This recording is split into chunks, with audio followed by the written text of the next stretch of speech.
The protests are continuing across Turkiye as the country reels from the arrest of President Erdogan's main political rival last week. Jailed Istanbul Mayor Ekrem İmamoğlu faces corruption charges, which his supporters say are politically motivated.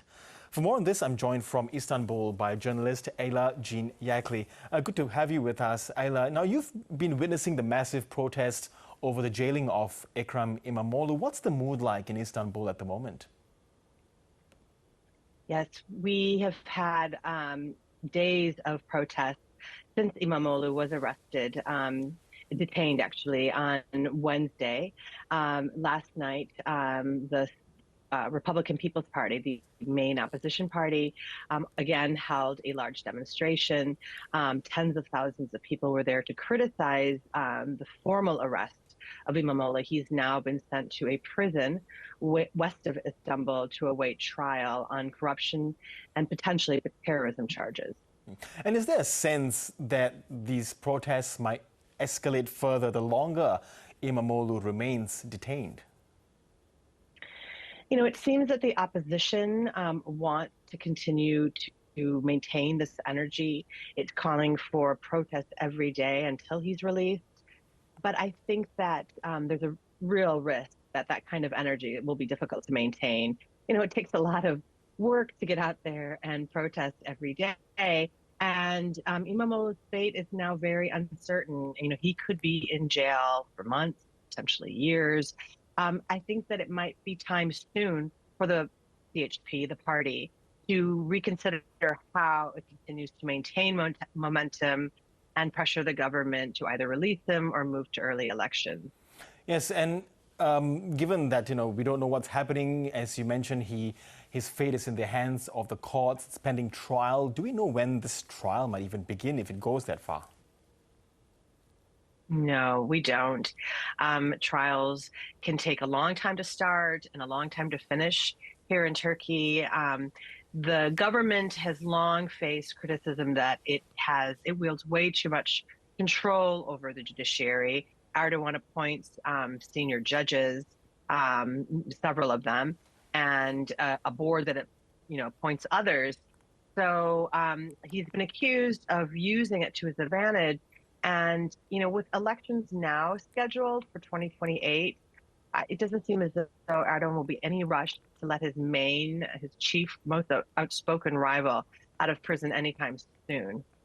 So do you think supporters and members of İmamoğlu's party will continue to endorse him as the leader as we get closer to these elections? It's in 2028. Does he still have the endorsement, or will they be looking at other players to perhaps step in?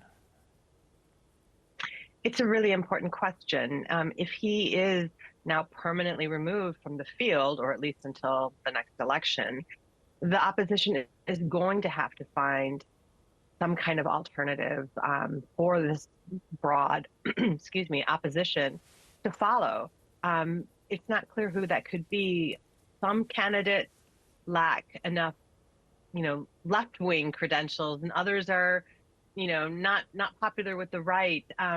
What was special about İmamoğlu was that he was able to bridge these gaps in a really deeply polarized society. He appealed to conservatives and secularists, leftists and nationalists, and Kurds, a very significant voting bloc in Turkey.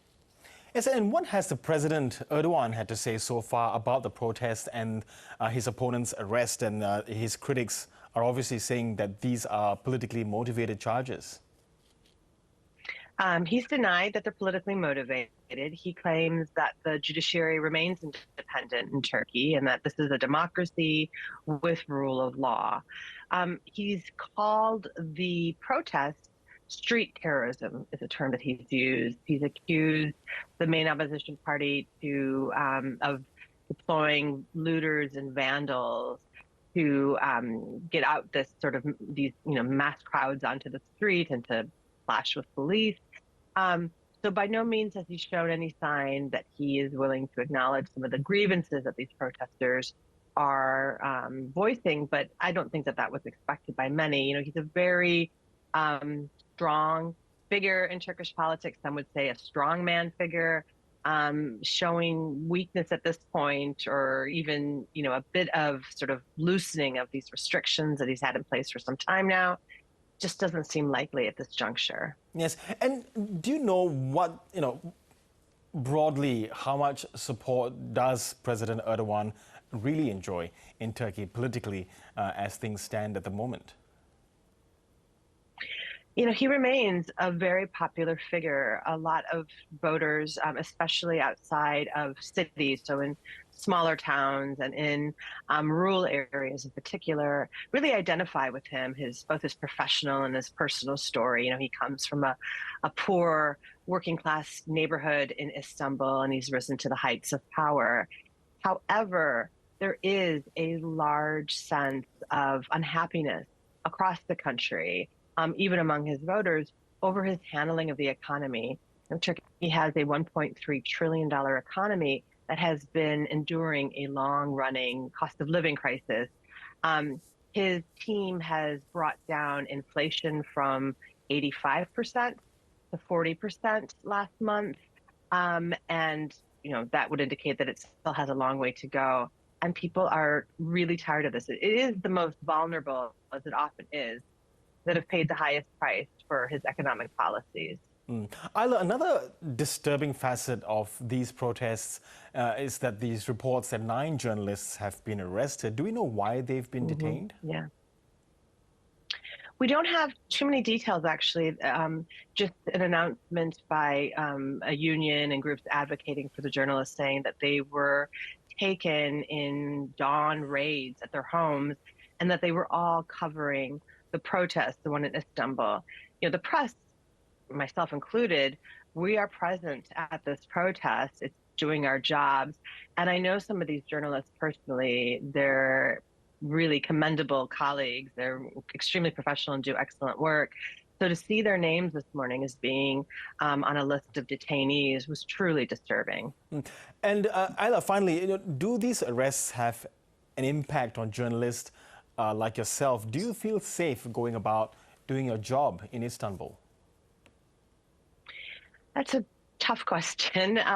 I do feel relatively safe, but I have an advantage. I'm a newspaper reporter, and so I don't carry a big camera. I write for mostly British press or the American press, and the fact that I work for foreign outlets also does offer me a bit of, how shall I say it, a bit of protection or leeway. My Turkish colleagues, what they've endured working for the Turkish media over really the last 8 years is just remarkable. The fact that there is still a small but still strong voice that is willing to look critically at some of the issues that Turkish society faces is actually quite remarkable. Okay, Ayla Jean Yakli, thank you so much and really appreciate your insights there from Istanbul, and take care. Thank you so much. Thank you. I appreciate it.